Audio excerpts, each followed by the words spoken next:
semua, adakah kamu tahu bahwa bahasa isyarat ini berbeza-beza mengikut negara masing-masing?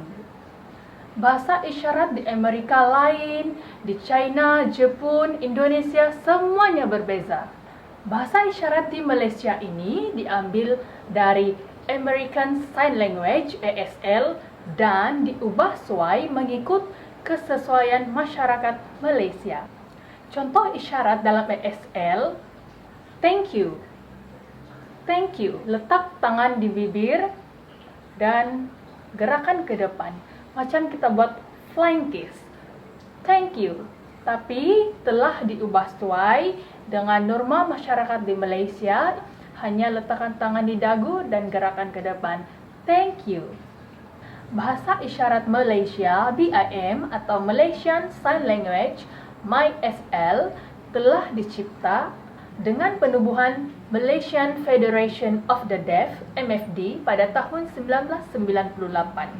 Ia diiktiraf sebagai bahasa rasmi Komuniti Perak dan isyarat inilah yang menjadi bahasa mereka untuk berkomunikasi secara harian. Untuk berisyarat, ada beberapa perkara penting yang perlu kita ambil tahu, yaitu pertama, ekspresi muka. Yang kedua, gaya badan. Gaya badan. Yang ketiga, lokasi isyarat, di pinggang kah, di dada, ataupun di paras muka.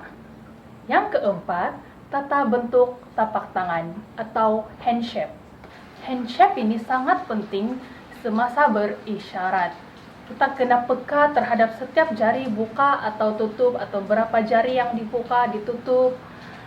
Yang kelima, arah pergerakan isyarat sama ada ke depan, ke kanan, ke atas, ke bawah, atau ke kiri.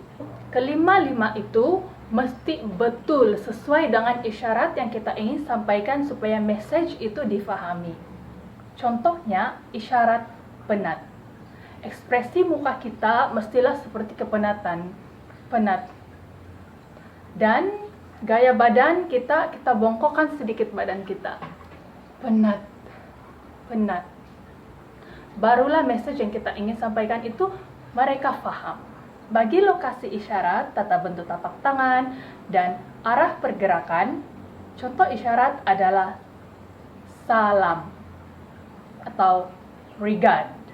Kedua-dua belah tapak tangan ini ditemukan dan dia diparas pinggang. Kita tidak boleh salam begini.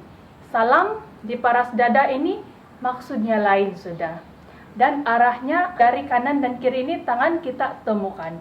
Kita tidak boleh sembarang dari atas, ataupun dari kiri, ataupun dari bawah. Karena lain sudah maksudnya. Oke, contohnya salam begini. Ini tahniah. Goncangkan sedikit tahniah. Kalau dari atas ini kawin. Jadi setiap pergerakan dan lokasi isyarat itu sangat penting. Contoh lain adalah handshake ini. Kita semua tahu ini adalah I love you. Satu handshake ini di pelbagai lokasi membawa banyak maksud isyarat. Contohnya, ini adalah I love you kalau kita gerakan ke depan. Tapi kalau kita terbangkan ke atas, ini maksudnya kapal terbang. Dan kita turunkan begini, maksudnya lapangan terbang. Dan kalau kita gerakan dari kepala ke bawah, ini maksudnya li. L-L-Y. Oleh itu, sebelum kita belajar lebih lagi mengenai bahasa isyarat, kita haruslah memahami kedudukan tangan, lokasi, ekspresi muka itu sangat penting untuk berkomunikasi dengan orang peka. Jika tidak, lain maksudnya.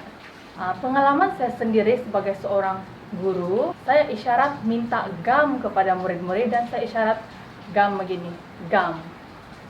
Dan murid itu cakap salah. Cikgu, salah itu, dia bilang. Saya bilang, kenapa? Rupanya gam adalah buat G, tutup buka, tutup buka. Kalau begini, lain sudah maksudnya. Itu saja untuk hari ini mengenai cara berisyarat dengan betul. Dan kita jumpa lagi minggu hadapan. Bye, thank you.